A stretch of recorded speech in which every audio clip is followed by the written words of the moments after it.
오늘 아침에 오전에 이 말씀의 신격에 대해서 말씀이 하나님이다, 하나님이 말씀이시다 했는데 오후에는 하나님의 말씀의 그 10가지 하나님은 무슨 말씀인가 이 10가지 정도로 정리를 하겠습니다. 그렇게 정리를 하는데 성경 공부, 설교와 성경 공부를 좀 적절히 섞어서 그렇게 하겠습니다. 시편 147편 18절 19절 가시겠습니다. 그분께서 자신의 말씀을 보내사 그것들을 녹이시고 자신의 바람을 불게 하사 물들이 흐르게 하시는도다. 그분께서 자신의 말씀을 야곱에 보이시며 자신의 법규들과 판단들을 이스라엘에게 보이시는도다.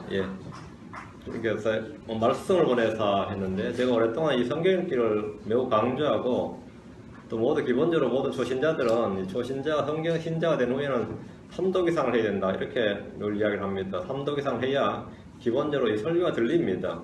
무슨 이야기를 하는지 알아듣는다 이 말이야. 용어가 정리가 되는 거죠.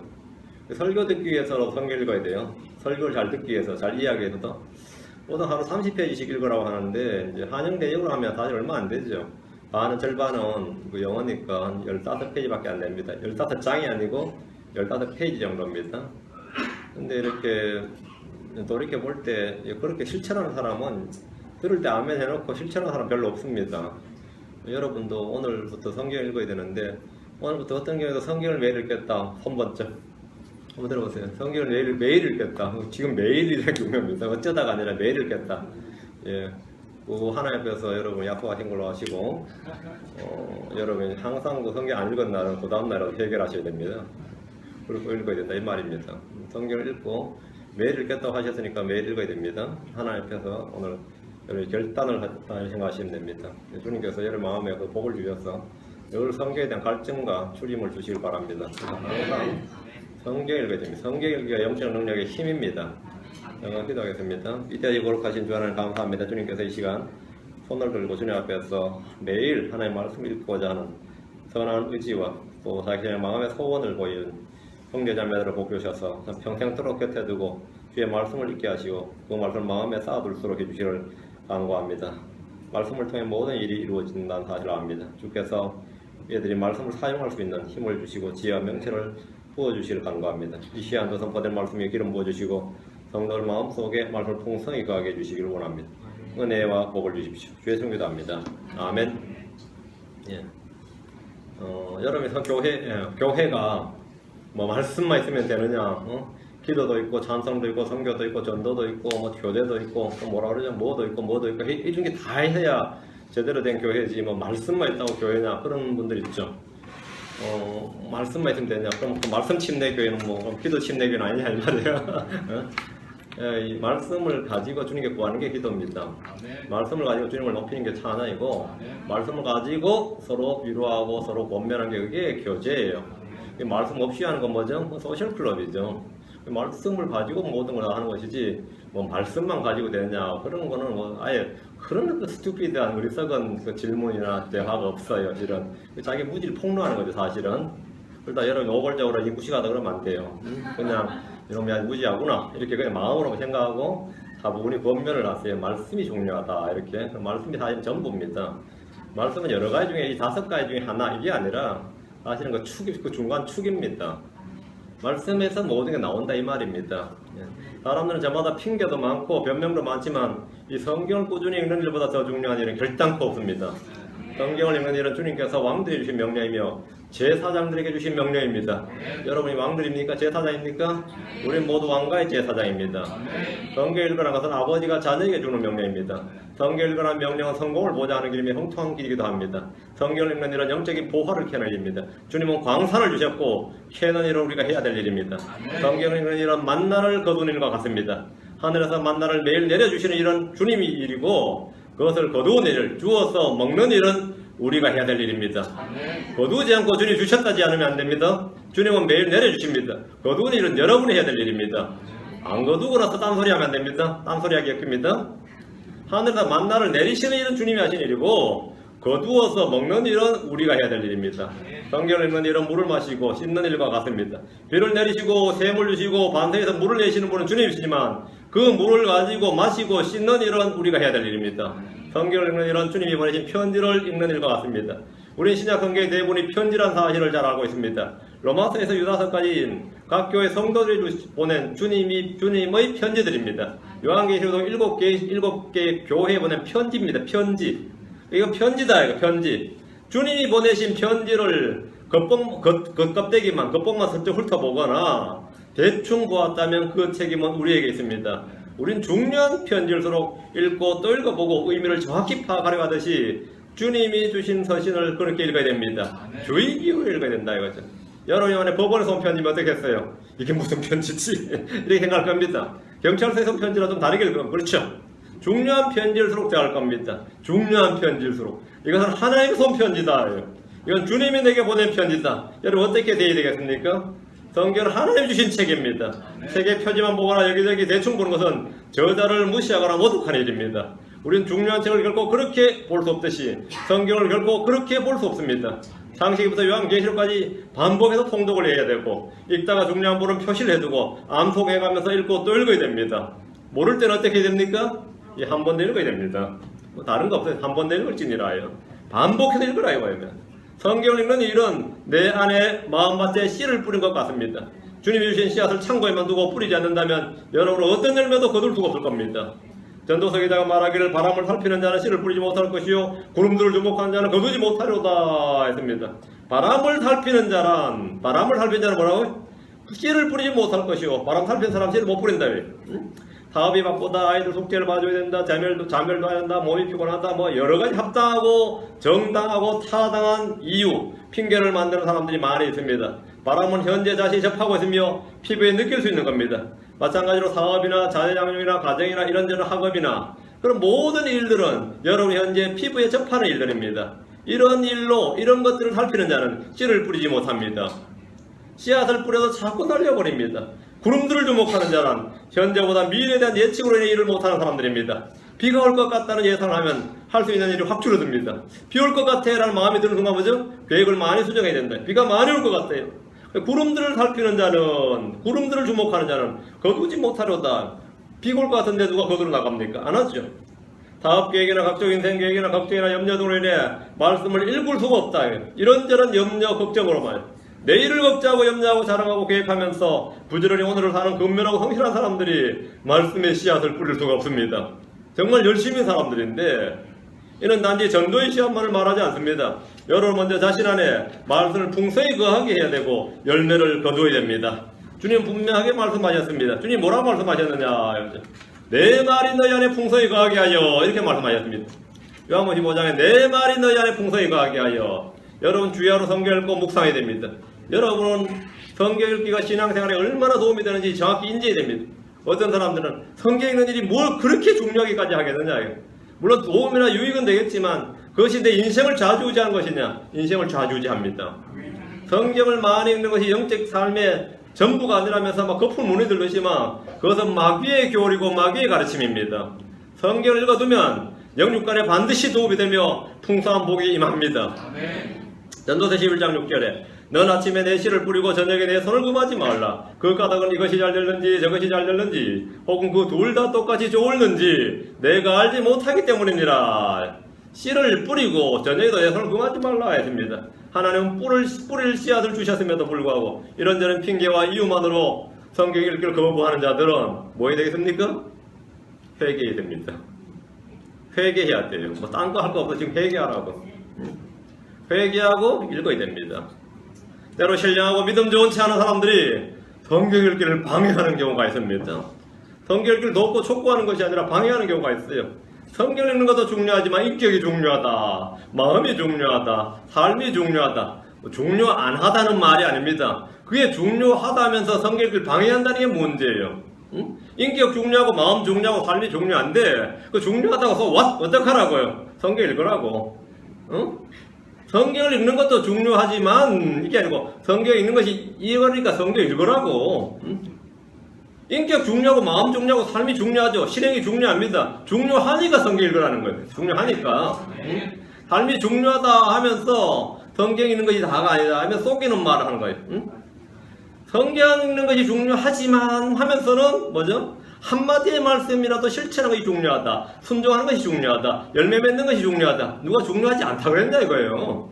누가 그 중요하지 않다 그랬냐고.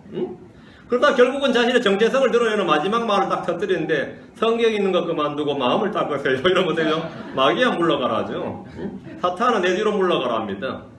그런 자들을 향해서 여러분이 딱 해야 될 말이 뭡니까? 사탄아 내 뒤로 물러가라 합니다. 여러분 담대히 꾸짖으셔야 됩니다.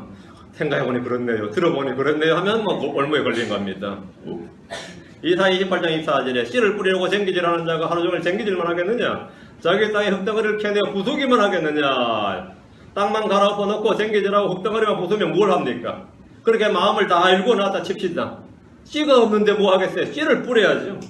여러분 마음이 너무 완악하고 거짓되어서 말씀이 들어가지 않을 수도 있습니다. 내 마음이 그런 땅일 수 있어요. 그렇다면 회개하면 될 일이지 성경 읽기를 중단해야 될 일이 아닙니다.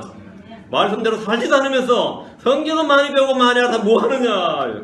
성경 공부가 무슨 소용이 있느냐? 이런 설교나 말은 100% 마귀의 음성입니다. 그것은 나의 사랑하는 이의 목소리가 아닙니다.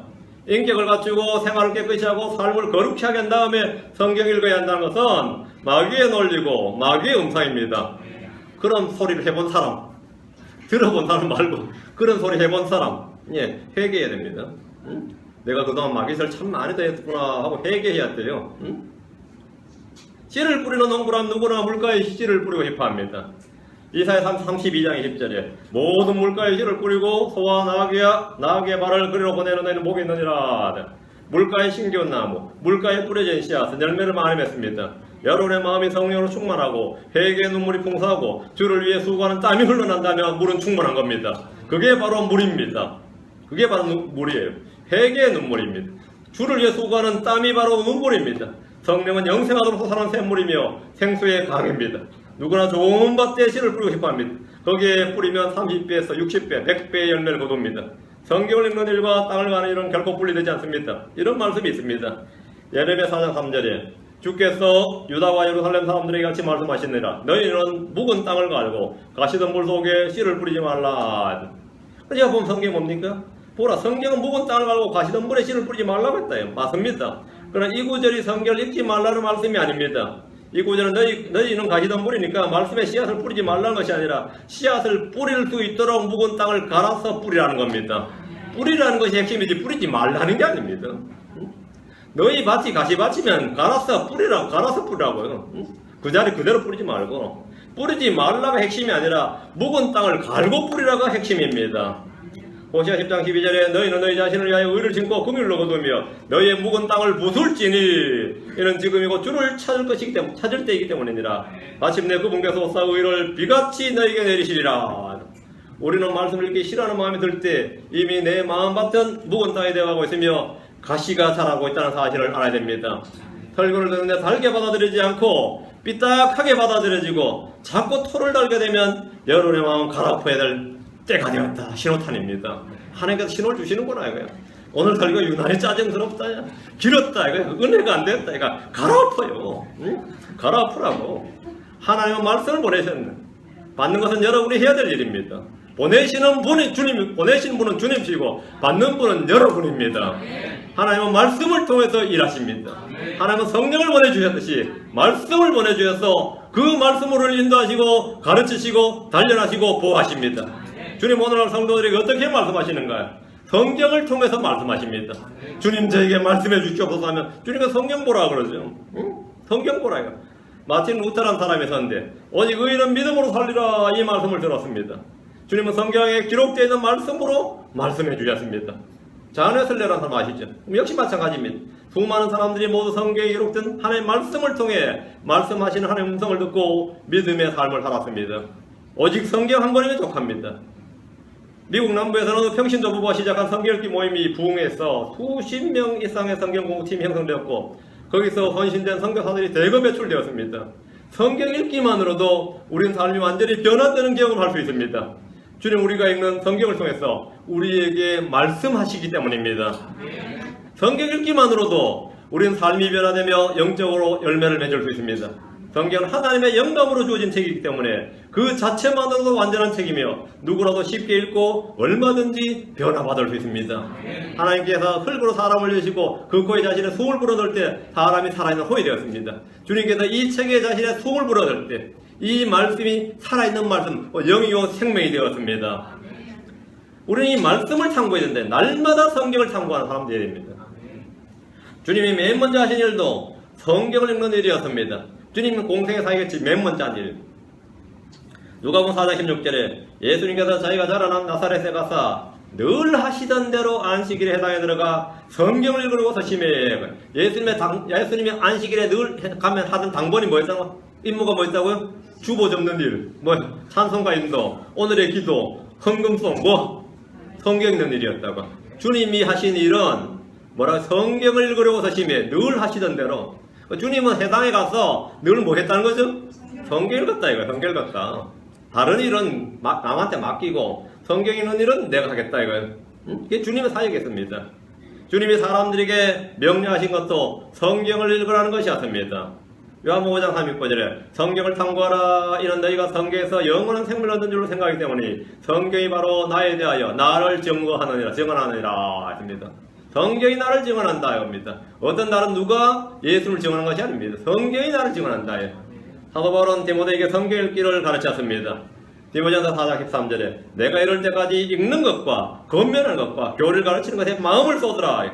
첫 번째가 읽는 것입니다. 읽는 것에 뭐하라고? 마음을 쏟으라. 마음을 쏟으라. 그냥 대충 읽어서는 안 됩니다. 마음을 쏟아서 읽는 겁니다. 주님은 성경을 통해서 우리에게 말씀해 주시고 그 말씀을 통해서 우리 안에서 일하십니다. 하나 읽어봅시다. 신명기 17장 18절 20절. 신명기 17장 18절 20절입니다.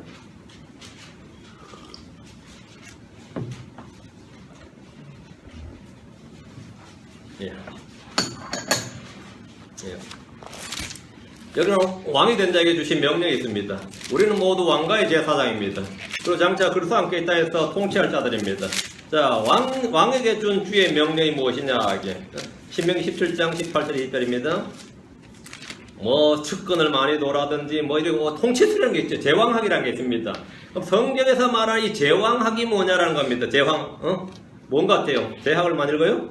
자, 신명기 17장 18절 20절입니다. 그가 자기 왕국의 왕자였거든 왕이 되거든 이 말입니다. 그는 자기를 위해 레위 사람 제사장들 앞에 있는 그것에서 이 율법을 책으로 한 것 필사하여 카피했어 말이죠.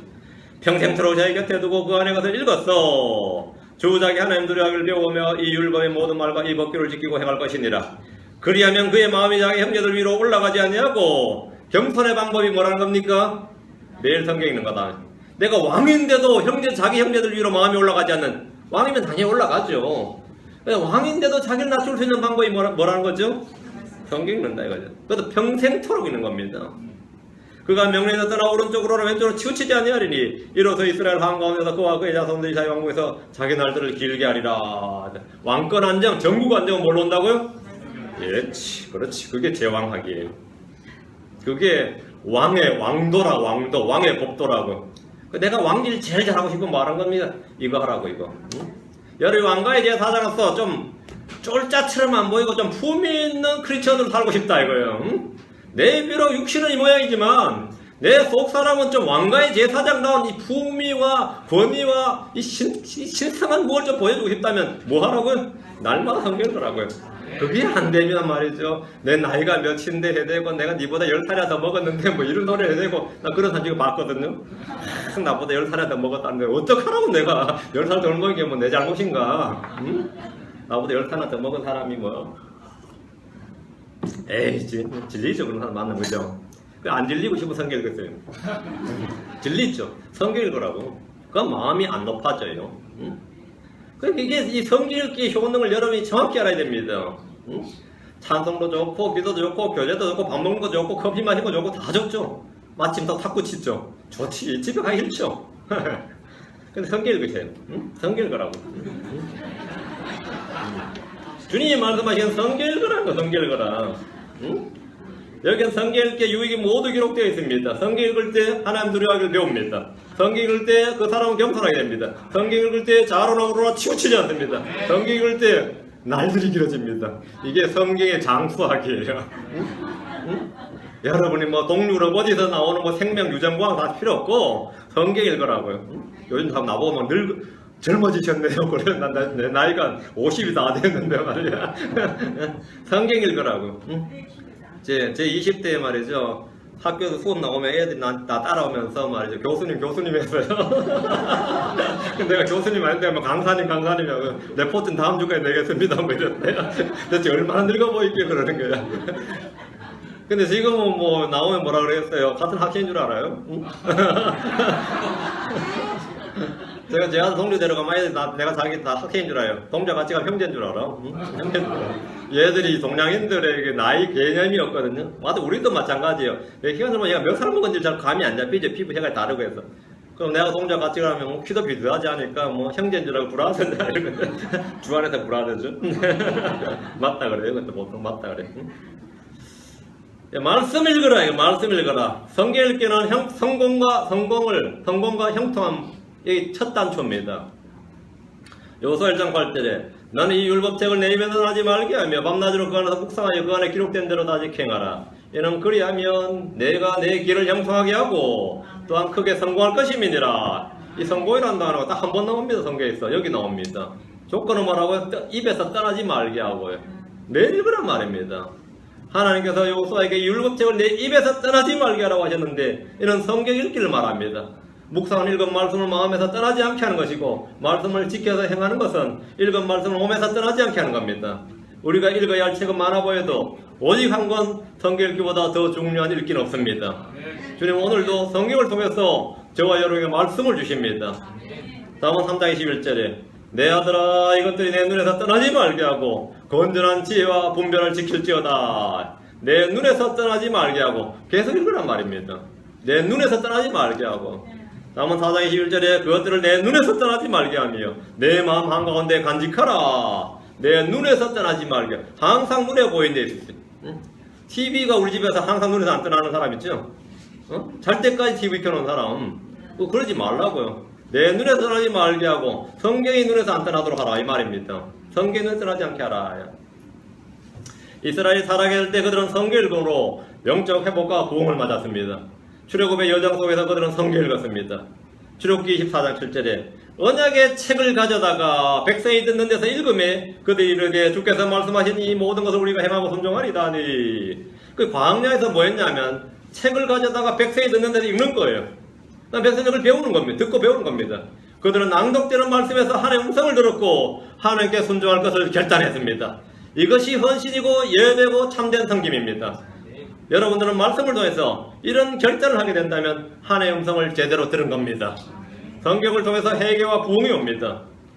열왕기하 22장 8절에 대제사장 hil기야가 서기관 사반에게 이르되 내가 주의 집에서 율법책을 발견하였노라 하고 그 책을 사반에게 주니 사반이 뭐하니라? 읽으니라.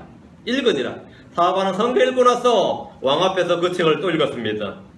열왕기 22장 8절 11절에 또 서기관 사반이 왕에게 보여주며 이르되 제사장 hil기야가 내게 책을 주었나이다 하고 왕 앞에서 그 책을 읽으며 왕이 율법책의 말씀들 듣고는 자기 옷을 찢으리라.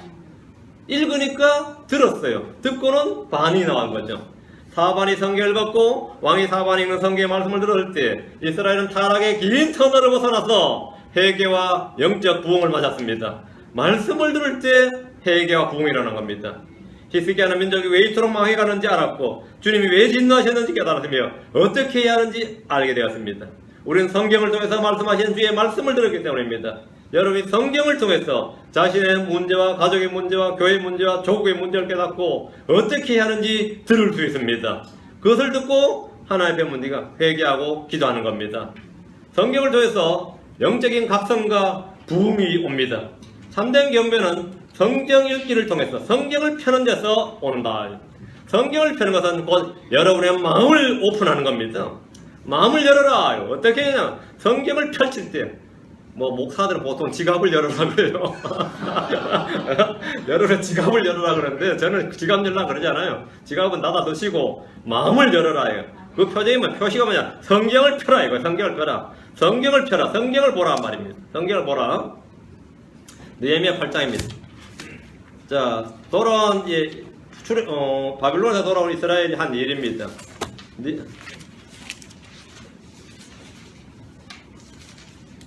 느헤미야 8장 1절에서 3절입니다. 느헤미야 8장 1절 3절입니다. 온 백성이 한 사람처럼 물문 앞에 거리에 함께 모여 서기관 에스라에게 주께서 이스라엘에게 명령하신 모세 율법책을 가져오라고 말하며 성경책 가져오라 이 말입니다. 일곱째 달 초하루에 제사장 에스라가 율법책을 가지고 남자들과 여자들 회중과 지각이 있어 들을 수 있는 모든 사람 앞에 이르러 물문 앞에 거리 앞에서 아침부터 저녁까지 남자들과 여자들과 깨달을 수 있는 사람들 앞에서 그 안에 것을 낭독하며 온 백성이 율법책에 귀를 기울였더라. 얼마나 읽은 거예요? 거리에 서서 얼마나 읽은 거예요? 아침부터 저녁까지. 아침부터 저녁까지 성경 읽는 거예요. 응? 여러분들이 앉아서 듣는 거 아닙니다. 에어컨 틀어놓고 편안하게 듣는 거 아니에요. 제사장 에스라가 성경을 들었고 백성들은 아침부터 저녁까지 에스라가 읽는 성경 말씀을 들었습니다. 그들은 30분이나 40분 설교하는 것을 에어컨이 켜진 방에서 평안히 앉아서 듣는 것이 아니라 야외에서 내리쬐는 햇볕에서 서서 들었습니다. 12시까지. 중동의 해가 얼마나 뜨거운지를 한번 경험해보면 알 겁니다. 거기서 서서 듣는 겁니다. 그 다음 뒤로 와서 느헤미야 8장 5절 6절 그 밑에 5절 6절 에스라가 온 백성 위에 있었으므로 온 백성의 눈앞에서 책을 펴니 그가 책을 펼 때 온 백성이 일어서니라. 서서 들은 거죠. 에스라가 곧 위대하신 하나님을 찬송하며 온 백성이 손을 들고 아멘 아멘 하고 응답하며 머리를 숙이고 얼굴을 땅에 대며 주께 경배하였더라. 그들은 성경책을 펴서 주님을 찬송할 때 온 백성들은 하나님을 경배했습니다. 성경을 통해 주의 말씀을 들은 백성들의 반응이야말로 참된 경배입니다. 이들은 성경 낭송을 통해서 들은 하나님의 말씀으로 인해 울었습니다. 뒤에 8절에서 9절까지 이와 같이 그들이 하나님의 율법의 책에서 명료하게 낭독하고 의미를 알려주어 그들로 하여금 그 낭독하는 것을 깨닫게 하니라. 온 백성이 율법의 말씀들을 듣고 울므로 디르사다의 느헤미야와 제사장 겸 서기관의 에스라와 백성을 가르치는 레위 사람들이 온 백성에게 이르기를 이날은 주 너희 하나님께 거룩한 날이니 애곡하지 말며 슬피 울지 말라 하고 이제 그만 울라는 거예요. 말씀 듣고 울었다는 겁니다. 말씀 듣고 온 백성의 율법의 말씀들을 듣고는 울므로 말씀을 펼 때 경배하고 말씀을 듣고 우는 백성들, 이것이 바로 영적인 부흥입니다. 이후에도 그들의 성경 읽기는 계속됐습니다. 뒤로 가면 느헤미야 9장 3절 느헤미야 9장 3절 또 그들이 낮에 4분의 1 동안에는 자기 자리에 서서 주 자기들의 하나님의 율법책에서 낭독하고 또 다른 4분의 1 동안에는 자백하며 주 자기들의 하나님께 경배하니라. 3시간 읽었다는 겁니다. 응? 맞죠? 성경을 그렇게 읽었다 이거예요. 성경을 그렇게 읽었다. 계속 읽었다. 낮에 4분의 1, 낮 12시간이거든요. 4분의 1이니까 3시간이에요. 3시간을 서서 성경 읽은 겁니다. 영적 각성과 영적 부흥은 기록된 말씀을 통해서 하나님의 말씀을 듣는 겁니다. 기록된 말씀을 통해서 살아계신 주의 음성을 듣는 것, 그것이 바로 성경 읽기입니다. 하나님의 말씀은 그냥 말이 아니라 그 자체가 생명입니다. 우리는 하나님의 말씀으로 삽니다. 주님께서 기록된 바 사람이 빵으로 살 것이 아니요 오직 하나님의 입에서 나오는 모든 말씀으로 살 것이니라 이렇게 하셨습니다. 하나님의 말씀은 빵이고 물이고 꿀이고 불이고 칼이고 망치입니다. 하나님의 말씀은 빛이고 방패입니다. 하나님의 말씀은 성도들이 살아가는 데 필요한 모든 영적인 자원과 필요를 공급합니다. 우리는 하나님의 말씀으로 살아갑니다. 영이 없는 몸이 죽은 것이라면 영적 자원이 없이 사는 삶은 죽은 삶입니다. 주님은 분명히 내가 너에게 이런 말이 영이요 생명이니라 이렇게 말씀하셨습니다. 내가 너에게 이런 말씀들, 내가 너에게 한 말들은, 말씀들은 영이고 생명이니라. 말씀이 영이고 생명입니다. 세상은 하나님의 말씀으로 지어졌습니다. 여러분 세상이 하나님의 말씀으로 지어졌다 알죠? 뭘로 지어졌느냐? 하나님의 말씀으로 지어졌어요. 히브리 11장 3절에 믿음을 통해 우리는 세상들이 하나님의 말씀으로 지어진 줄을 깨닫나니 보이는 것들은 나타나 보이는 것들로 만들어진 것이 아니니라 했습니다. 우린 최고의 물리학자들입니다. 모든 것의 존재의 기본을 알잖아요. 이게 뭘로 만들어졌는지를 안다 이 말입니다. 어떻게 지어졌는지를 안다요. 말씀으로 지어졌다. 하나님의 말씀으로 하나님은 모든 걸 자신이 말씀으로 지어진 모든 것을 말씀으로 붙들고 계십니다. 히브리서 1장 3절에 이 아들께서는 하나님의 영광의 광채시오 그분의 정확한 인격의 정확한 형상이시니라. 그분께서 자신의 권능의 말씀으로 이 모든 것을 떠받치시며 붙들시며 떠받치시며 친히 우리의 죄들을 정결하게 하신 후에 높은 곳에 계신 존엄한 십부의 오른편에 앉으셨느니라. 하나님의 말씀은 창조의 말씀이고 그 말씀은 지속, 붙드는 말씀, 떠받치시는 말씀입니다. 하나님의 말씀으로 주님은 이 세상을 보관하고 계십니다. 하나님의 말씀으로 주님은 우리를 낳으셨습니다. 우리는 하나님의 말씀으로 구원을 받았습니다. 오늘 저는 하나님의 말씀이 어떤 말씀인지 그 성격에 대해서 10가지 정리하고자 합니다. 여기까지 서론입니다. 이제 시작합시다. 첫째, 하나님의 말씀은 순수한 말씀입니다. 하나님의 말씀은 순수한 말씀이다. 10편 12편 6절 주의 말씀들은 순수한 말씀들이니 흑도관에서 단련하여 7번 순수하게 만든 은같도다. 불순물이 도관에서 완전히 정제된 은은 자신의 얼굴을 볼 때 훤히 보이는 거울과 같은 정도의 은을 말합니다. 하나님의 말씀은 누구든지 그 앞에 서면 마음속 깊은 곳까지 양심과 이성, 생각과 이 모든 상상까지도 다 비추어주는 거울과 같습니다. 이게 바로 순수한 은 같은 말씀입니다. 사람들 앞에서는 거짓말할 수 있고 합리화할 수 있고 변명할 수 있지만 하나님의 말씀 앞에서는 드러나지 않는 것이 없고 감출 수 있는 것이 없습니다. 시편 119편 140절에도 주의 말씀은 심히 순수함으로 주의 종이 그것을 사랑하나이다. 심히 순수하다요. 말씀이 순수하다는 것은 말씀의 정화작용에 대한 언급입니다. 순수한 말씀은 생각이나 상상조차도 악한 것으로 기울게 하지 않습니다. 순수한 마음, 순수한 양심, 순수한 신앙은 순수한 말씀에서만 나올 수 있습니다. 여러분이 순수한 말씀을 제쳐주고 마음이 순수해 성경 읽는다는 식의 생각을 한다면 어리석기 그지없는 생각입니다. 말씀이 순수한 말씀이 순수한 생각, 순수한 마음을 줍니다. 잠언 3장 5절에 하나님의 모든 말씀은 순수하며 그분은 자신을 신뢰하는 자들에게 방패가 되시느니라. 순수한 말씀이란 왜곡과 거짓과 편견과 부풀림이 전혀 없고 불순물이 전혀 없다는 겁니다. 그래서 언제나 안심할 수 있습니다. 언제나 신뢰할 수 있습니다. 조금의 오염물질도 없을 만큼 완벽하게 순수하기 때문에 그 자체로 수천 년이 아니라 영원히 지나도 변질되지 않으며 부패되지 않고 해롭지 않다는 말씀입니다. 여러분이 성경 읽을 때 여러분 생각이나 상상 속에서 어떤 죄로 기울어지는 경향이나 상상이 유발되지 않습니다. 심지어 어떤 죄수도 이 성경 읽을 때 성경 읽으니까 여기 살인 장면이 너무 많이 나와서 내 마음속에 살인 본능이 막 일어나네, 일깨워지네, 이럴 수가 없다 이 말입니다. 성경 속에 별의별 제약된 인간 군상들이 다 나오지만 그 성경 본문을 어린애가 읽든지 어른이 읽든지 죄수들이 읽든지 누가 읽어도 그런 생각이나 상상 자체가 유발되지 않습니다. 말씀이 순수하기 때문입니다. 여기 보니까 이거 19금 이야기도 많이 나오는데 애들 읽으면 안 되겠네요. 읽어도 됩니다. 애들이 읽어도 돼요.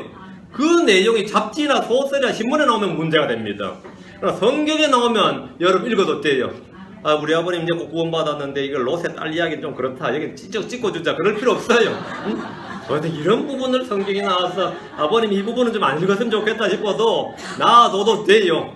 전혀 그 마음이 안 생깁니다. 읽으면서 그런 생각이 안 생겨요. 왜? 순수한 말씀이라서 그렇습니다. 어떤 악인이 읽어도 이거 읽었더니만 야 다이또 사람 많이 죽겠네, 난 괜찮네, 이런 생각 안 들어요. 그런 생각이 안 든다고요. 심히 순수하여. 하나님의 말씀은 심히 순수하여. 하나님의 모든 말씀은 순수하여. 하나님의 말씀은 순수합니다. 여러분이 성경 읽을 때 여러분 잡지나 신문이나 어떤 사람이 쓴 책에서 읽었던 어떤 마음이 휘저어지는 어떤 동기가 유발되는 그런 것이 안 납니다. 안 나요. 해보세요. 해봐요. 그런 사람이서만 말해보세요. 내가 성경 읽었더니만 마음이 막 시기시 막 일어나더라. 성경 읽었더니 잠자던 육신의 본능이 깨어나더라. 이런 사람이 있어요? 있을 수가 없습니다. 하나님의 모든 말씀은 순수하기 때문입니다. 그래서 죄인들이 그 자신의 죄성이나 이게 드러나고 이것이 오히려 죽을까봐 겁이 나서 못 읽는 거지. 빛 가운데 드러나는 게 겁나서 성경을 금소도 만들고 읽지 말라는 것이지, 자기가 이것이 해악돼서 이걸 읽으니까 내 마음이 해로워져서 읽지 않는 이런 건 있을 수 없다 이 말입니다. 있을 수가 없어요. 왜? 하나님의 말씀은 순수한 말씀이다. 그래서 우리는 이 말씀을 신뢰할 때 주님은 이 말씀이 우리의 방패가 되고 우리를 지켜주는 말씀이 되는 겁니다. 우리는 이 말씀을 사모해야 되는데 새로 태어난 아기들로서 말씀의 순수한 저주를 사모하여 이 저주를 살아가도록 하라 했습니다. 이 저주 순수한 말씀의 저주라 했죠. 순수한 말씀은 성도들을 자라게 하는 저지입니다. 왜 오늘날 교회 성도들이 성장이 없고 열매가 없느냐 물으면 그 목자의 리더십이 없어 그런 거 아닙니다. 여러분이 성경을 안 읽어 그런 거지 그 교회 문제가 있어 그런 거 아니에요. 내 탓하지 말라고. 윤목사 리더십이 없어 그런 거 아니에요. 나 리더십 있어. 발휘를 안 할 뿐이지. 발휘하면 독재한다 그래요. 독재한다. 나 그런 소리 듣기 싫어. 말씀 읽으라고. 그럼 방목한다 그래요. 이게 사람이 웃긴다고. 시키면 독재한다 그러고 낳으면 자율 줬다 그러냐고 방목한다 그래. 너 사랑이 없고 안 돌본다고 나올지 어떻게 하라고. 둘 중에 선택을 해야 돼. 난 방목합니다. 난 방목한다고. 왜 그러냐? 스스로 말씀 읽고 말씀을 하라고요. 왜 오늘날 교회가 왜 모양이냐예요. 왜 모양이에요. 그럼 설교가 어떻고 교회가 어떻고 뭐 오늘날 기독교가 어떻고 별별 진단이 많지만 그 사실은 그거는 뭐 돌팔이 진단이고 제대로 된 핵심은 뭐냐? 그들이 순수한 말씀의 젖을 사모하지 않기 때문에 일어나는 일입니다. 하나의 말씀은 첫째 뭐라? 순수한 말씀들이다. 아멘. 둘째, 주의 말씀은 단련된 말씀입니다. 이 단련되었다는 것은 마치 금이나 은이나 노등이 불 속에서 단련되어서 불순물이 다 제거되었다는 의미와 같습니다. 불 속에 들어갔다 나온 것은 광택이 나고 단단해지고 깨끗해집니다.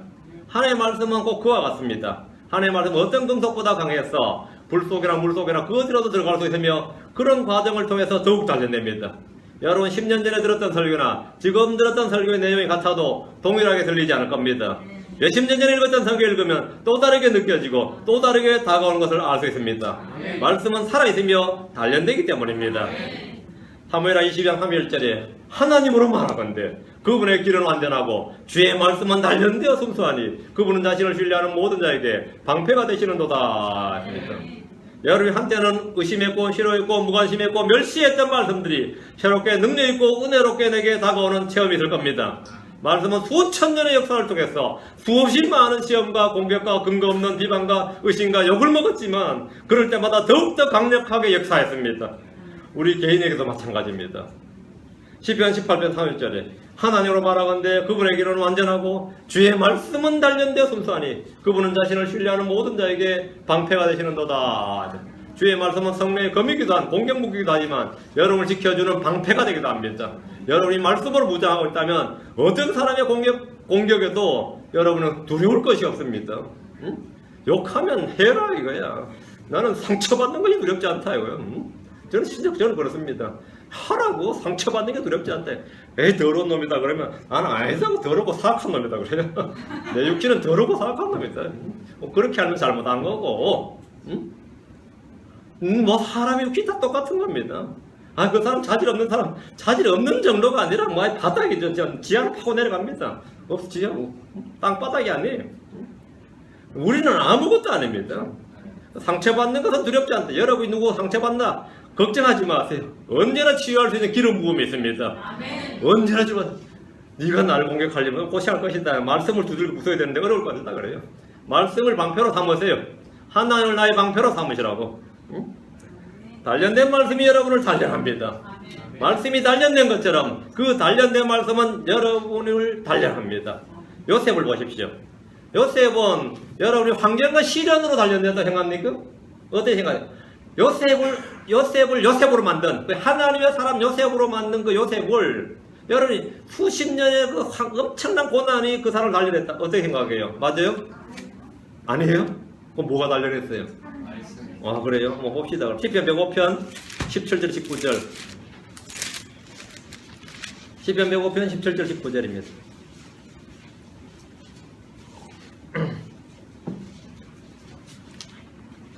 그분께서 한 사람을 그들보다 앞서 보내셨는데 요셉이라 곧 요셉이라 그가 종으로 팔렸도다. 창세기에서 다 알죠?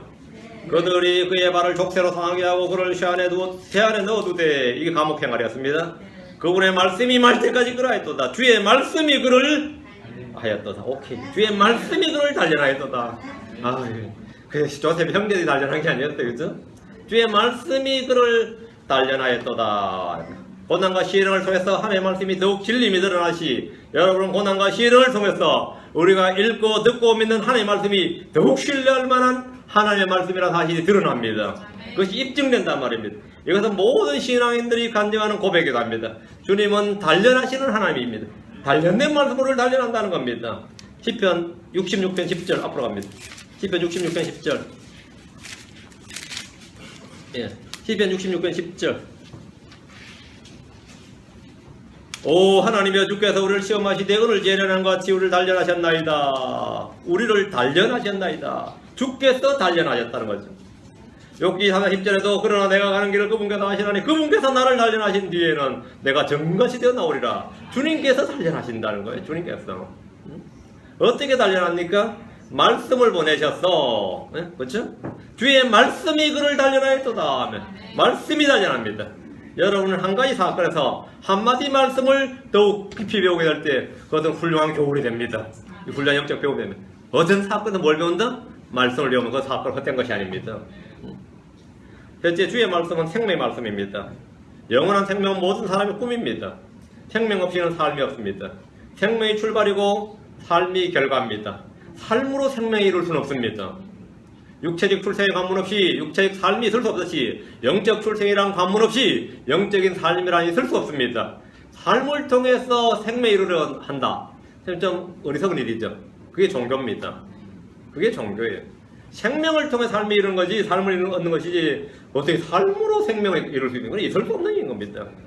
요한일서 1장 1절에 처음부터 계신 생명의 말씀에 관하여는 우리가 들은 바요 눈으로 본 바요 자세히 살펴보고 우리 손으로 만진 바라. 예수는 생명이시고 생명의 말씀이십니다.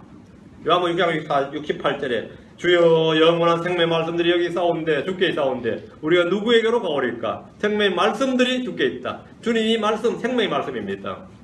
여러분들이 이 생명의 말씀을 통해서 더욱더 풍성한 생명을 얻을 수 있습니다. 영적인 생명 없이 영적인 삶을 사는 것은 어렵고 힘든 일이 아니라 원천적으로 불가능한 일입니다. 때로 영적인 것처럼 산다고 해도 그것은 위조품이고 흉내내는 것이지 영적인 삶이 아닙니다. 경건한 삶은 하나님의 생명, 하나님의 성품, 신성한 권능이 없이는 나올 수가 없습니다. 자, 신성한 생명, 디바인 네이처, 디바인 파워입니다. 디바인 네이처, 디바인 파워예요. 주님께서는 그걸 우리에게 주셔서 살게 하신 겁니다. 생명의 말씀을 받지 않고 영적이고 경건한 삶을 할 수는 없습니다. 성경을 읽는다는 것은 생명을 풍성하게 하는 일입니다. 이 말씀은 우리가 제시해야 될 말씀이에요. 생명의 말씀은 우리가 제시해야 될 말씀이다. 우리가 가장 많이 선포해야 될 말씀이 바로 이 생명의 말씀입니다. 사도행전 5장 10절에 가서 이 생명의 말씀을 백성에게 다 말하라 했습니다. 생명의 말씀 우리가 선포해야 될 말씀입니다. 빌립보서 2장 16절에도 또한 너희는 생명의 말씀을 제시할지니 했습니다. 우리는 단련의 말씀을 제시할 수는 없지. 생명의 말씀을 제시하는 겁니다. 우리는 삶을 제시하기 전에 생명을 제시하는 겁니다. 생명을 어떻게 제시합니까? 생명의 말씀을 제시하는 겁니다. 우리는 당연히 우리가 이 땅에 속한 생명이 아닌 하나님 주신 생명으로 살고 있음을 열매로 삶으로 보여줘야 됩니다. 우리는 말로나 행위로나 우리 속에 있는 생명을 자연스럽게 드러낼 수 있습니다. 예수 그리스도는 우리 안에 살아계신 생명입니다. 예수 그리스도는 우리 생명이다.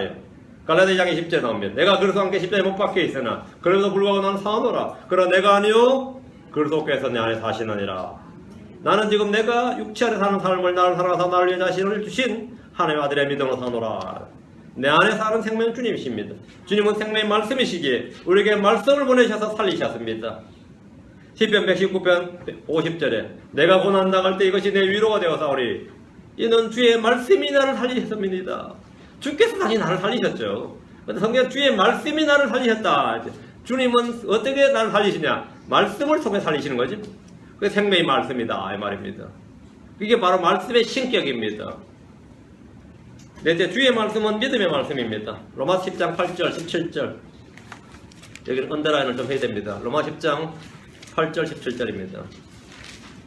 주의 말씀은 하나님의 말씀은 믿음의 말씀이다. 그러나 그것이 무엇을 말하느냐? 말씀이 내게 가까이 있어 내 입에 있으면 내 마음에 있느니라 하나니 곧 우리가 선포하는 무슨 말씀? 믿음의 말씀이니라. 여기 언더라인. 믿음의 말씀. 믿음의 말씀이란 믿음을 주는 말씀입니다. 성경은 믿음을 주는 말씀이에요. 말씀을 읽을 때 믿음이 오는 겁니다. 이 믿음으로 세상을 이고 주님을 기쁘시게 하며 열매를 맺습니다. 17절. 말씀만 읽고 믿음 타령하면 그건 헛소리입니다. 헛소리입니다. 헛소리예요. 10장 17절. 그런 적이와 같이 믿음은 들음에 의해 오며 들음은 하나님의 말씀에 의해 오느니라. 믿음은 하나님의 말씀으로 오는 겁니다. 다른 방식으로 오는 믿음은 그건 믿음이 아닙니다. 그 믿음은 오면 안 돼요. 그걸 우리 뭐라 하면 고집이라 그래요. 그 믿음을 고집이라 그러고 아집이라 그러고 완악하다 그럽니다. 말씀에서 오지 않는 건 겁니다. 믿음은 성도들에게 전부라 해도 과언이 아닙니다. 이런 믿음을 어떻게 크고 강하게 할 것인가는 전적으로 여러분이 믿음의 말씀들을 얼마나 읽고 듣느냐에 달려 있습니다. 믿음의 말씀들로 우리는 믿음이 자라나고 양육이 됩니다. 디모데 4장 6절 기록합니다. 이번에 4장 6절. 여기서 이제 밑줄 하면 믿음의 말씀들 여기다 밑줄을 딱 치고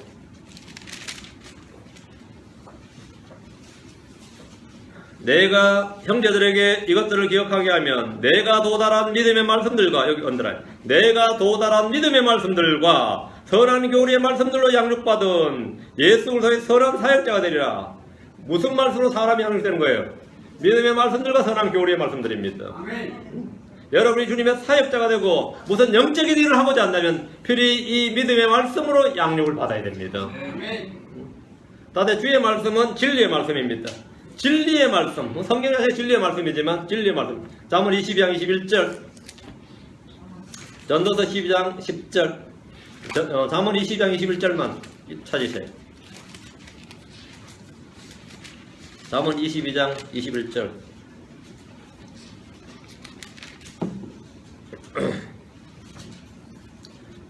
주님께서 성경을 기록한 목적을 20절과 21절 딱 기록해놨어요. 내가 계략과 지식에서 심히 뛰어난 것들을 내게 기록함은 기록 목적입니다. 너로 하여금 진리의 말씀들의 확실함을 알게 하며 또 너에게 사랑을 보내는 자들에게 진리의 말씀들로 답변하게 하려 하면 아니겠느냐. 우리가 진리의 말씀들을 우리가 알고 성경 기록을 통해서 다음에 진리의 말씀들로 답변하는 겁니다. 진리의 말씀들, 성경은 진리의 말씀들이다. 또 전도 12장 10절에 여기 기록된 것은 올바른 것이고 진리의 말씀들이니라. 우리는 진리의 말씀들을 확실히 알아야 되고 그 진리의 말씀대로 답변해 줄 수 있어야 됩니다. 답변해 줄 수 있어야 돼요. 여러분 자신의 경험이나 생각을 그걸로 답변해 줘서는 안 됩니다.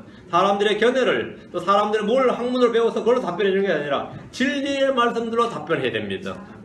인생이 뭔지 묻는데 글쎄 뭐 이 사람 이렇게 말하고 저 사람 저렇게 말하고 그런 게 필요 없고 진리의 말씀들을 말해주라고요. 진리의 말씀들로.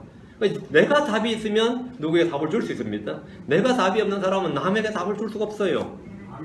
내가 인생에 답이 있으면, 내가 사후세계에 답이 있으면, 내가 하늘과 지옥에 대한 답이 있고, 내가 영적인 것에 대한 답이 있으면 답이 있는 사람들은요 나눠주고 싶죠. 오히려 제발 좀 물어라 죽겠죠. 물어라 죽겠죠. 난 있단 말이야. 난 답이 있단 말이에요. 나는 답이 있다. 진리의 말씀은 믿음의 대상을 넘어서 부지런히 공부해야 되는 것들입니다. 진리의 말씀은 공부해야 되는 것들이다. 디모데후서 2장 15절에 너는 진리의 말씀을 올바르게 나누어 내 자신을 하늘께 인정받은 자로 부끄러울 것이 없는 일꾼으로 인정받도록 나타내도록 연구하라, 공부하라 했습니다. 성경 읽지 않고 공부할 수 있는 방법은 없습니다. 이외로 많은 성도들이 일주일에 교회 오는 것이 전부인 사람도 있고 그것마저도 되지 않는 사람들도 있습니다. 이런 사람들은 하나님의 말씀 대신에 사람들의 말에 귀를 기울이고 속기를 잘하며 이리저리 흔들리는 법입니다. 믿음이 약하다는 형제들을 보면 그들이 성경을 읽는 것을 볼 수 없습니다. 읽는 척은 하지만 지속성이 없어요. 언제 열심히 읽었는데 요즘 읽습니까? 그럼 지금 전에 읽었다 그래요. 전에 읽었다 그 전에 그 언제인지는 모르겠어. 일주일 전인지 한 달 전인지요. 사실은 몇 년 전인지 모르겠다 이 말입니다. 그게 어찌 가능한 소리예요. 그래서 요즘 성경 좀 있습니까? 그러면 전에 읽었습니다. 전에 읽었습니다. 아 깨는 소리야. 나는 그 말 들으면 전에 읽었습니다. 전에 읽어본 적도 있습니다. 그거는 뭐 이미 말짱 소리입니다. 마귀는 가만히 놔두질 않습니다. 전에 읽었다는 말은 자기를 속이는 거예요. 그러니까 지속성이 없어요. 또 읽는다고 결심하면 맞아. 금년한 사람보다 어려워. 3일이 안 가요. 일주일 어렵죠. 일주일을 채가지도 못하는 경우가 허다합니다. 주님은 우리를 진리의 말씀으로 나가셨습니다. 진리의 말씀 나가셔야 돼요. 야고보서 18절에 그분께서 자신의 뜻에 따라 진리의 말씀으로 우리를 나가셨으니 했습니다. 이는 우리가 진리를 통해서만 살아가도록 되어 있기 때문입니다. 진리의 말씀으로 우리가 태어났으면 당연히 진리의 말씀을 계속해서 접할 수밖에 없는 겁니다. 그렇지 않으면 뭐가 잘못된 겁니다. 우리의 영적 태세의 근원이 바로 진리의 말씀입니다. 여섯째, 주의 말씀은 은혜의 말씀입니다. 은혜의 말씀. 자, 사도행전 20장 32절. 이 은혜의 말씀이 보통 성도들이 제일 좋아하는 말씀입니다. 은혜의 말씀. 이 음식으로 치면 저주에 해당됩니다. 사도행전 20장 32절. 이제 형제들아 내가 너희를 하나님과 그분의 은혜의 말씀에 맡기노니 이 말씀이 너희를 너희 든든히 세워 거룩에 구별된 모든 자들 가운데 너에게 상속을 주리라. 은혜의 말씀은 뭐한다? 너희를 너희 든든히 세워 강건하게 합니다. 이게 빌드업이거든요. 이 말씀이 너희를 능히 든든히 세워. 자, 우리를 능히 든든히 세우는 게 주어가 뭐죠? 이 말씀이, 이 은혜의 말씀이 말이에요. 그 여러분 은혜의 말씀을 계속 먹으면 자라나고 강건해집니다. 여러분들이 은혜의 말씀을 맛보면 맛볼수록 여러분의 속사람은 강건해지고 양심도 강건해지고 마음도 강건해지고 다 강건해집니다. 그리고 든든히 시험을 입습니다. 밖은 약할지 몰라도 속사람이 점점 강한 사람이 된다. 은혜의 말씀을 접하는 사람은 강한 자가 됩니다. 디모데후서 2장 1절에 그러므로 내 아들아 너는 그리스도 예수님 안에 있는 은혜 안에서 강건한 자가 되고, 그 은혜 안에서 강건한 자죠. 여러분 마음속에 늘 말씀의 은혜가 있어야 됩니다. 주님 은혜와 진리가 충만하신 분입니다. 은혜와 진리가 충만하다. 성령 충만이란 말씀 충만이고, 말씀 충만이란 은혜와 진리가 충만한 겁니다. 주님의 말씀을 증거할 때 사람들이 보인 반응을 보면 이 말씀이 은혜롭다는 거였어요. 은혜로운 말씀이라는 겁니다. 자, 누가복음 4장 22절. 그 말씀을 믿지도 않으면서 말씀 자체는 은혜로웠다는 거예요. 응? 누가복음 4장 22절. 그 말씀이 은혜롭게 전해져야 된다 이거죠. 하나님의 말씀 은혜로운 말씀입니다. 누가복음 4장 22절. 주님께서 이제 말씀을 하니까 22절. 모두가 그분에 대해 증언하고 그분의 입에서 나온 은혜로운 말씀들에 놀라서 이르되 이 사람은 요셉의 아들이 아니냐. 뒤가 좀 이상하지. 그래서 앞에 이 은혜로운 말씀, 그분의 입에서 나왔는 뭐라고? 은혜로운 말씀들에 놀랐다. 은혜로운 말씀이더라. 응? 그들은 주님을 아는 지식이나 진리의 지식에 대해서는 거의 무지했지만, 진리의 말씀에 무지했어요. 하지만 주님의 말씀이 매우 은혜로운 말씀이었다는 점은 부인할 수가 없었습니다. 이건 사도들 역시 마찬가지였습니다. 사도행 14장 3절. 은혜만 끼치고 진리의 지식까지 안 가면 빵이 되는 거죠. 그러나 아무리 진리의 지식이라도 은혜가 없으면 잘 못 받아들이죠. 자, 사도행전 14장 3절. 저도 이제 은혜로운 말씀을 전하기를 원합니다. 사도행전 14장 3절. 그러므로 그들이 오랫동안 머물려 주 안에서 남대하게 말하며 설교하고 가르치고 했어요. 그분께서 그들의 손으로 표적들과 이적들을 행하게 가라갔다. 자신의 은혜의 말씀에 증거를 주시니라. 여기 자신의 은혜의 말씀에, 하나님의 말씀 뭐라고요? 은혜의 말씀이다 이거예요. 성경의 모든 말씀이 은혜의 말씀이 아닌 것이 없지만 특히 우리에게 힘과 위로를 주는 은혜로운 말씀들이 있습니다. 은혜를 얻기 원한다면 말씀을 보고 들으시기 바랍니다. 은혜가 풍성한 삶은 은혜로운 말씀을 통해서 옵니다. 은혜의 삶은 은혜의 말씀에서 오고 생명이 풍성한 삶은 생명의 말씀에서 오는 겁니다. 옳거든 진리는 진리의 말씀에서 오는 겁니다. 모든 것은 뭐라고요? 말씀에서 온다 이거예요. 말씀에서 온다. 그 말 지금 설교예요. 그걸 여러분 마음에 딱 기억하면 됩니다. 은혜로운 말씀, 은혜로우신 주님입니다. 주님은 은혜가 풍성하신 분입니다. 출애굽기 34장 6절에 주께서 그 앞으로 지나가시며 선포하시되 주로다 긍휼이 많고 은혜롭고 오래 참고 선함과 진리가 풍성한 주 하나님이로다. 풍성한 은혜의 주님을 맛보려면 말씀의 은혜를 맛보아야 됩니다. 설교를 통해 은혜를 입은 사람과 그렇지 못한 사람은 예배가 끝난 후에 얼굴 표정이 다르고 말투가 다릅니다. 나갈 때 표정이 달라요. 걸음걸이가 달라요. 은혜를 입은 사람이 은혜가 풍성한 삶을 산다는 겁니다.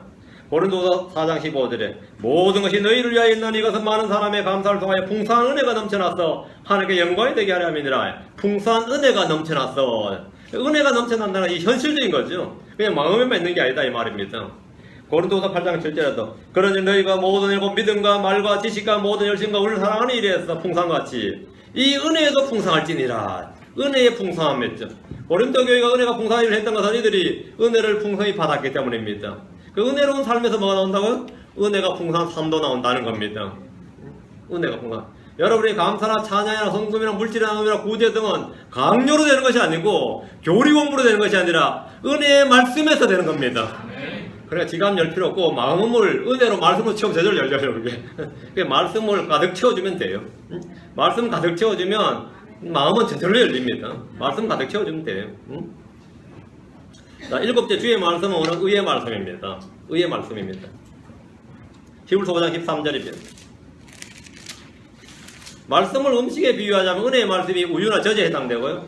의의 말씀은 고기에 해당합니다. 히브리서 5장 13절입니다. 히브리서 5장 13절.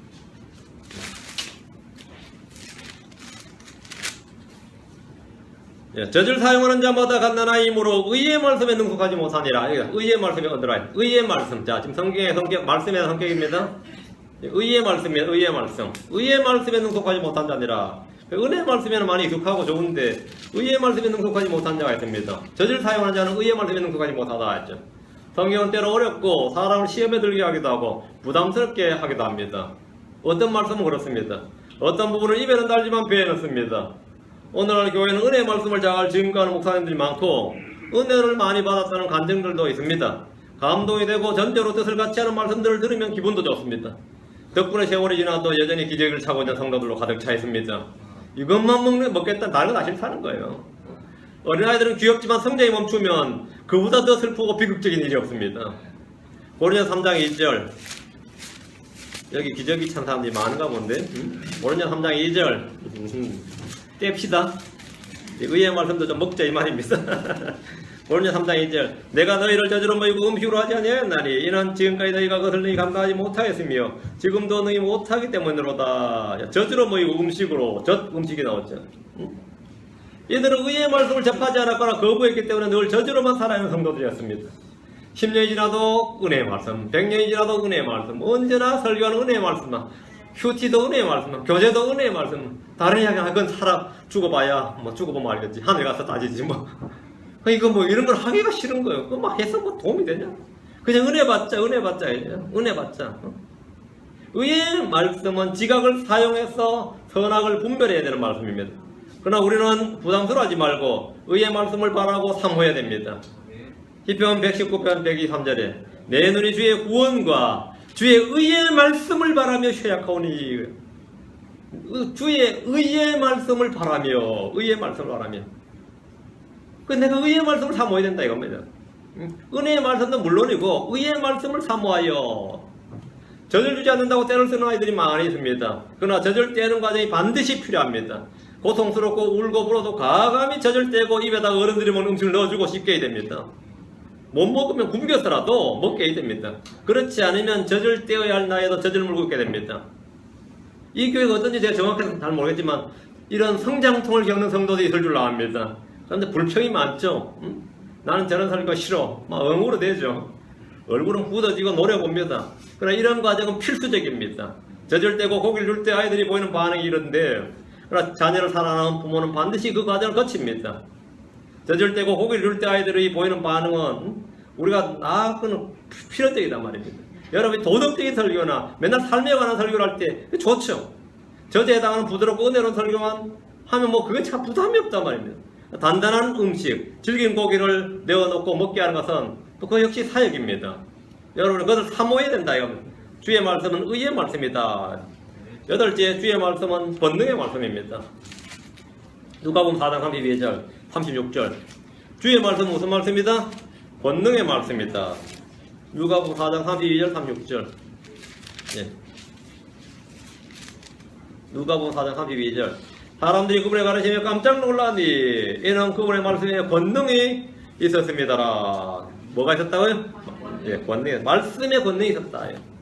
36절 이에 그들이 다 심히 놀라며 서로 말하되 이 어떠한 말씀인가? 권위와 권능으로 부자한 영들이 명령하여 그들이 나가는도다 하더라. 권위와 권능 이 어떠한 말씀인가? 어떠한 말씀이에요? 권능의 말씀이었다. 주의 말씀에는 권능이 있었습니다. 이것이 사람들의 말과 차이입니다. 사람들의 말은 그냥 말입니다. 산을 향해 말하는 건 고사하고 책상을 향해서 움직여라 100번을 말해도 움직이지 않습니다. 권능이 없습니다. 주님은 말씀을 하시면 그 말씀대로 이루어지고 되어지는 권능이 있습니다. 주님께서는 말씀에 권능이 있다 이거예요.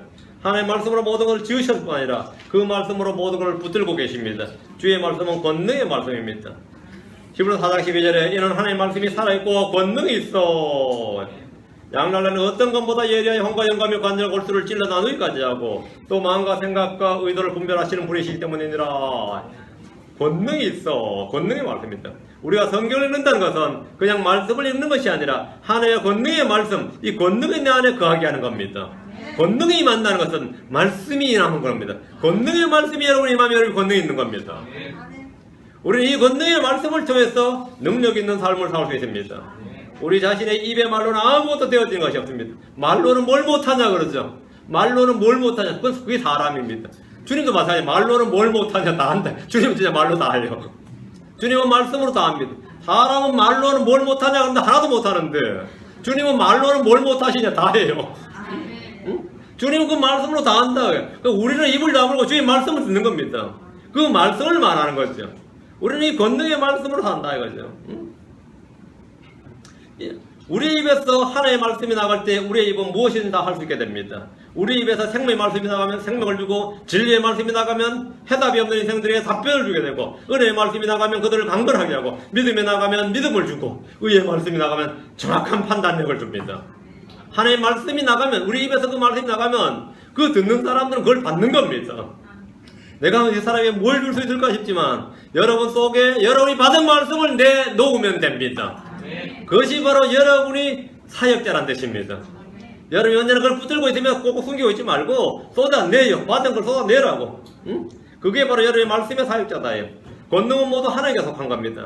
경건의 능력이든 성령의 능력이든 믿음의 능력이든 학습 능력이든 돈을 벌 능력이든 능력이란 능력은 모두 다 주님 주신 겁니다. 이런 능력을 얻고자 한다면 여러분은 믿음으로 성경 읽고 그 말씀을 묵상하고 암수하고 사용하고 순종하는 삶을 살길 바랍니다.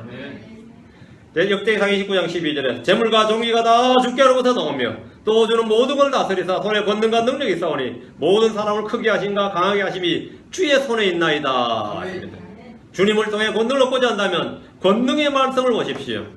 시편 18편 32절에 이 하나님은 곧 능력으로 내게 띠를 두르시며 내 길을 완전하게 하시는도다. 다윗이 능력이 있었던 것은 그의 학문이나 지혜나 가문이나 인물이나 백성들의 인기나 지지 기반이 튼튼해서가 아닙니다. 그는 현전적이나 여론전을 하지 않았습니다. 그는 늘 주의 말씀을 읽고 묵상하는 데서 말씀의 권능을 힘입어 살았습니다.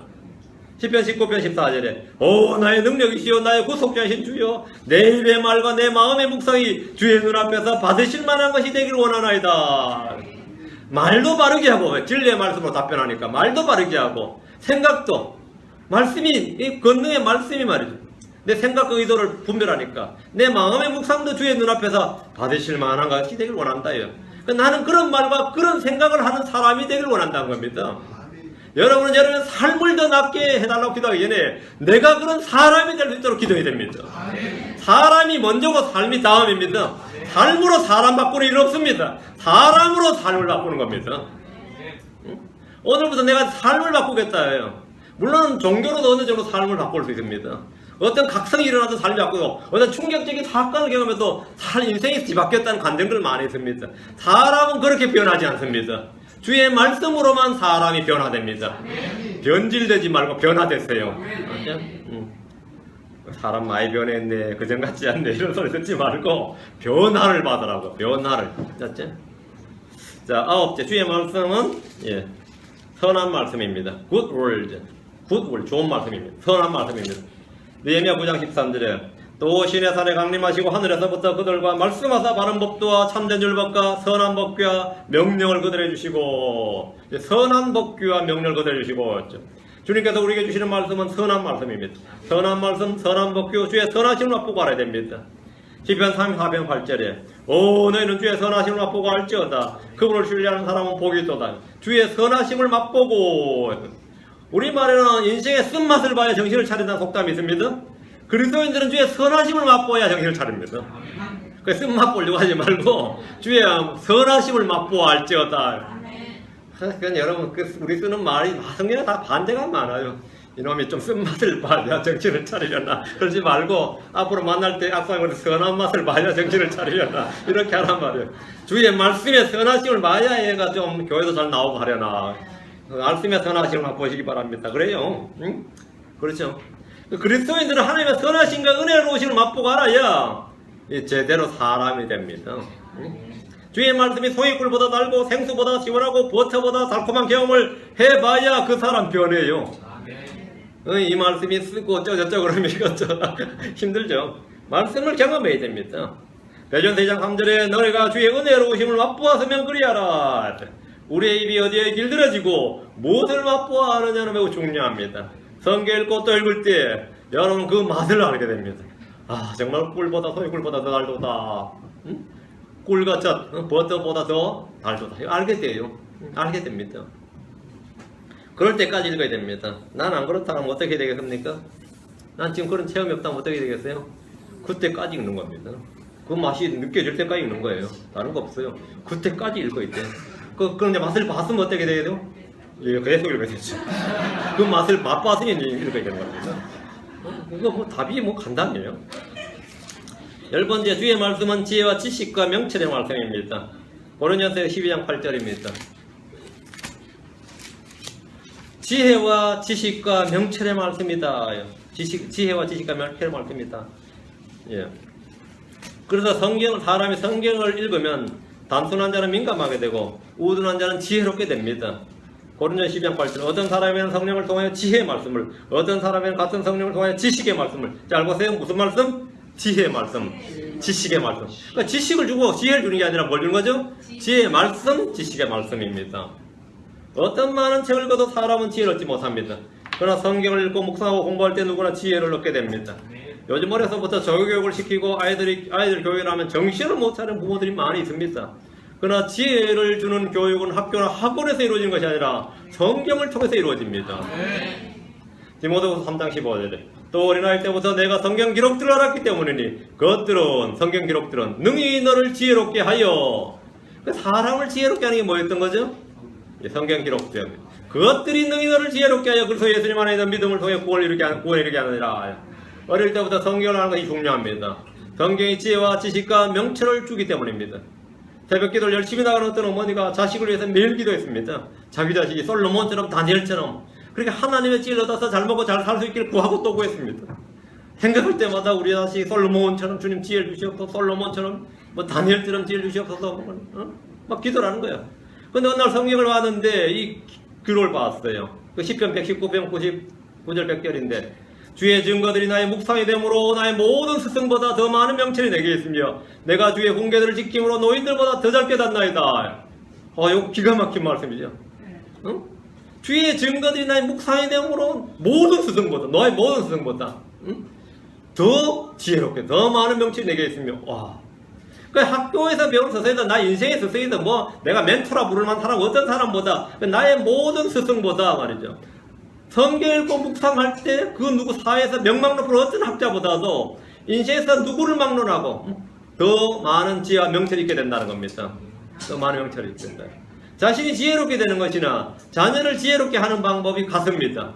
그 자녀에서 열심히 솔로몬 타령하다가 이 솔로몬 타령할 게 아니다 이거죠. 응? 이거 해야 되는 거야. 이거 해야 된다 이거죠. 주의 증거들을 계속 묵상하라고요. 주의 증거들을 묵상하려면 읽어놔야 묵상을 할 거 아닙니까? 읽어놔야. 명상이라는 것은 사람의 마음을 비우는 일입니다. 눈 딱 감고 계속 왜 비워야 되죠? 마음이 더러우니까 자기가 생각해도 계속 비워나가야 되고, 묵상이라는 것은 말씀으로 계속 채우는 겁니다. 마음을 계속 묵상으로 채워요. 묵상이란 채우는 작업이 정반대입니다. 여기 말씀을 계속 채워요. 그러면 말씀이 주는 기능이 뭐냐? 시편 19편 7절 11절. 이건 내가 하는 일이 아닙니다. 내가 말씀을 읽을 때 이렇게 된다고. 시편 19편 7절 11절입니다.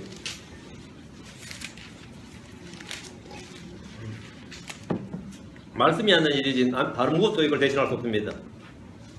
주의 율법은 완전하여 혼을 회심시키고 주의 증언은 확실하여 단순한 자를 지혜롭게 하며 주의 법궤들은 올바라서 마음을 기쁘게 하고 주의 명령은 순수하여 눈을 밝게 하는도다. 주의 두려움은 깨끗하여 영원토록 지속되고 주의 판단들은 진실하고 전체로 의로우니 그것들은 금보다 참으로 많은 정보보다 더 사모할 것들이며 또 꿀과 볼지보다 더 달도다. 잘 보세요.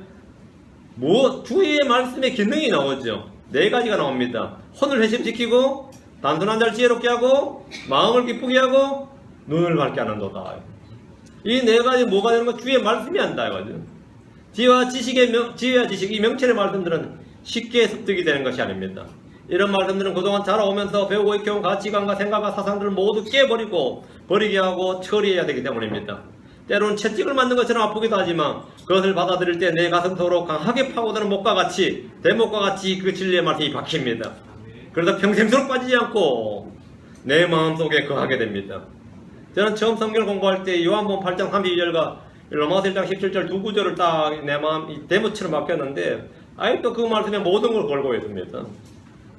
솔로몬은 말하기를 전도 12장 11절에 지혜로운 자들의 말씀들은 찌르는 채찍들 같고 지폐에 스승들이 굳게 박은 못들 같으니 이 말씀들은 한 목자에게 주신 것이니라. 지폐에 스승들이 굳게 박은 못들 같다. 이거는 뭐 장도리로 빼내려도 잘 안 빠지는 거예요. 얼마나 안 빠지는지 막 빼내려면 이제 부러질지도 안 빠져요. 이 모습, 이렇게 바뀐 모습은. 응? 근데 설교에서 얼마나 말씀을 깊이 안 들었는지 뭐 조금 앞핀으로 꽂아놓은 것처럼 말이죠. 그냥 막 빠져요. 뛰어가도 빠져요. 응? 몸을 한 번씩 흔들어도 빠져버리고 살짝 붙여나간 것 같아요. 응? 침을 찔러도 말이죠. 확 그냥 때려 박아버리면 어떻게 되죠? 빼려도 아파 못 빼는데 어쩌면 침 어떻게 하면 살짝 탁 이렇게 빠져 이렇게. 몸 한 번 들어 다 빠져버려요. 응? 나중에 부작용으로 고소할까봐 살짝 맞죠. 진짜 찌를 줄 모르니까 피부에만 살짝 박아놔요. 예, 요즘 침쟁이 잘 없습니다. 대충 살짝 박는데 집회 스승들이 굳게 박아 못 들어 어떻게 하느냐면요. 진짜 이 해머로 때려 박듯이 때려 박아버리는데 이건 뺄 길이 없어요. 빼려면 살이 부수는 게 나아요, 그게. 내 마음속에 단단히 박힌 말씀들은 그와 같습니다. 이 말씀을 내 안에서 남들이 내게 성경도 뺏어갈 수 있고 교회도 뺏어갈 거고 재산도 뺏어갈 수 있고 나를 감옥에 집어넣을 수도 있고 심지어 내 생명도 뺏어갈 수 있지만 내 마음속에 박힌 말씀들은 못 뺏어갑니다. 아멘. 여러분 마음속에 그 말씀들이 있습니까? 없으면 회개하세요. 그리고 지금 그 말씀들을 받으시기 바랍니다. 그 말씀을 받으라고. 말씀이 내 속에 그 박힌 목과 같이 있으면 말이죠. 그 말씀이 있으면 난 그 말씀에 매여 사는 겁니다. 말씀에 매여 사는 거예요. 여러분이 말씀 매는 거 아니에요. 내가 말씀 매이는 거죠. 하나님은 말씀을 통해 고치시고 건지시고 녹이시고 필요를 공급하십니다. 말씀으로 비추시고 깨닫게 하시고 책망하시고 징계하십니다. 말씀으로 위로를 주고 말씀으로 씻으시고 말씀으로 먹이십니다. 모든 것 다 말씀으로 합니다. 시편 107편 20절에 자신의 말씀을 보내어 그들을 고치시며 멸망들에서 그들을 건지셨도다. 뭐 어떻게 했다고요? 자, 같이 봅시다. 시편 107편 20절. 하나님이 일하시는 방법이면 늘 이겁니다. 시편 107편 20절. 자, 19절이 기도죠. 19절부터 봅니다. 그때 그들이 고난 중에 주께 부르짖으며 이게 기도입니다. 그분께서 그들의 고통에서 그들을 구원하시되 응답이죠. 그 기도응답이 뭐냐면 20절. 자신의 말씀을 보내어 그들을 고치시며 멸망들에서 그들을 건지셨도다. 이게 응답이에요. 이게 응답. 자신의 말씀을 보내어 주님의 말씀으로 추운 겨울에 얼어있는 대지를 녹이시고 싹이 나게 하시고 얼어붙은 강을 녹이시고 물이 흐르게 하십니다. 이게 147편 18절 19절입니다. 말씀을 보내사. 우리가 이 모든 자연현상이 말이죠. 저절로 자연현상이 아니에요. 주님께서 그때 말씀을 보내셔서 하는 일입니다. 이게 말씀을 보내서 하는 일이에요. 시편 147편 18, 19절. 그분께서 자신의 말씀을 보내사 그것들을 녹이시고 자신의 바람을 불게 하사 물들이 흐르게 하시는도다. 그분께서 자신의 말씀을 야곱에게 보이시며 자신의 법규들과 판단들을 이스라엘에게 보이시는도다. 말씀을 보내사. 이것이 핵심입니다. 주님은 말씀을 보내셨습니다. 뒤로 와서 이사야 9장 8절. 이사야 9장 8절. 말씀을 보내사 입니다. 말씀 보내사.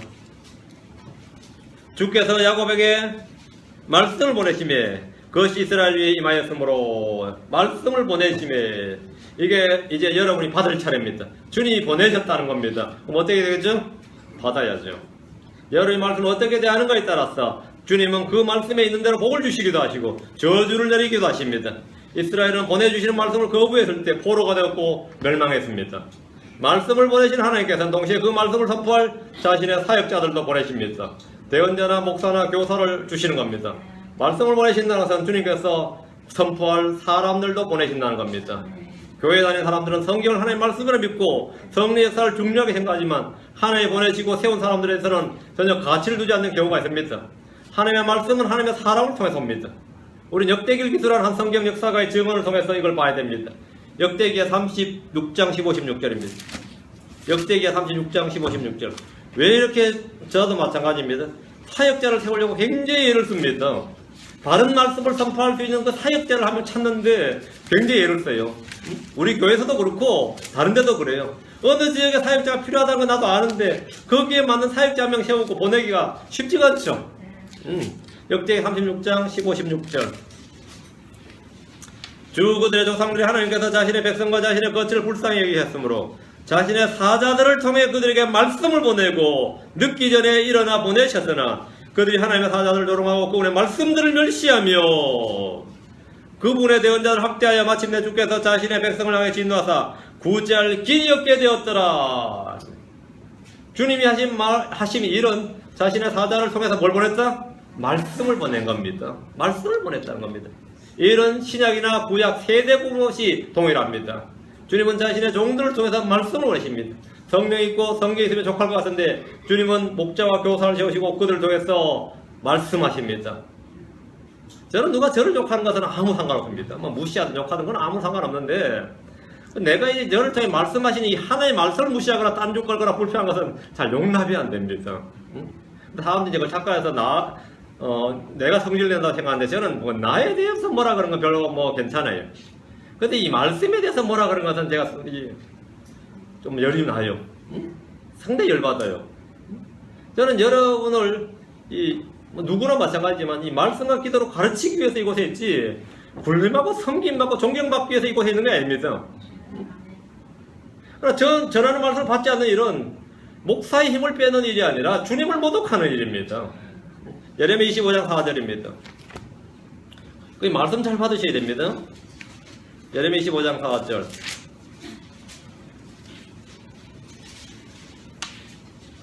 또 주께서 일찍 일어나 너희에게 자신의 모든 종 대언자를 보내셨으나 너희가 귀담아 듣지 아니하였으며 들으려고 귀를 기울이지도 아니하였도다. 듣지 않는 건 물론이고 들을 의사도 없었다는 겁니다. 들으려 하지 않았다는 거예요. 이것이 패망의 지름길입니다. 주님은 말씀을 보내실 때 선생들도 함께 보내주십니다. 주님은 선생들을 통해 말씀하십니다. 자, 이사야서로 합니다. 30장 20절 21절. 이사야 30장 20절 21절.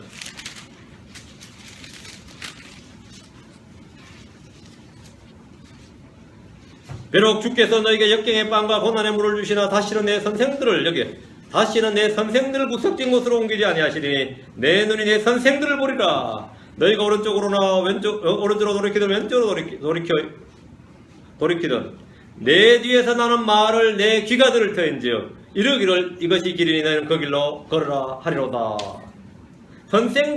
다시는 너의 선생들을 구석진 곳으로 옮기지 아니하시리니 이게 주님의 약속이죠. 이건 엄청난 약속입니다. 선생을 옮겨버리면 끝나는 겁니다. 성경을 가르치는 일은 목자들이 전념해야 될 일입니다. 주님께서 분명히 이 성경을 가르치고 성경을 선포하라는 겁니다. 우리는 성경을 만들어낼 수 없습니다. 우리는 성경을 더하거나 빼거나 바꿀 수도 없습니다. 기록된 그대로 믿는 겁니다. 그것을 가르치는 겁니다. 해석에서 성경이 나올 수는 없습니다. 성경 기록에서 해석이 나오는 겁니다. 성경 읽고 권면하고 교리를 가르치는 일을 하는 것은 주께로부터 받은 사역입니다. 여러분이 성경 읽도록 촉구하고 권면하고 교리를 가르치는 일을 하는 것은 저희가 주께로부터 받은 사역입니다. 여러분 지금 이 말씀에 뭐 윤목사는 왜 저렇게 강조하냐 그러면 안 돼. 그건 잘못 들은 거예요. 하나님이 강조하는 겁니다. 윤목사는 별로 강조 안 해요. 여러분 뭐 읽든 말든 나하고 뭔 상관이 있겠어요. 응? 내가 여러분 읽든 말든 TV 보든 오늘 밤에 가서 무슨 짓을 하든 나하고 그래 관계는 없습니다. 하나님과 여러분과 관계가 있습니다. 하나님이 여러분 주신 말씀이다 이 말입니다. 지금 여러분이 성경 읽도록 믿음으로 촉구하고 권면하는 것은 여러분이 지금 해야 될 가장 급한 일, 가장 중요한 일이 바로 이거다 이 말. 이거다 이거죠. 자, 이 시간을 마무리하면서 여러분들의 성경 읽기를 다시 한번 촉구하면서 이 말씀들을 생명의 양식이고 삶의 법전이고 능력이고 지혜고 성장의 원동력으로 삼으시길 바랍니다.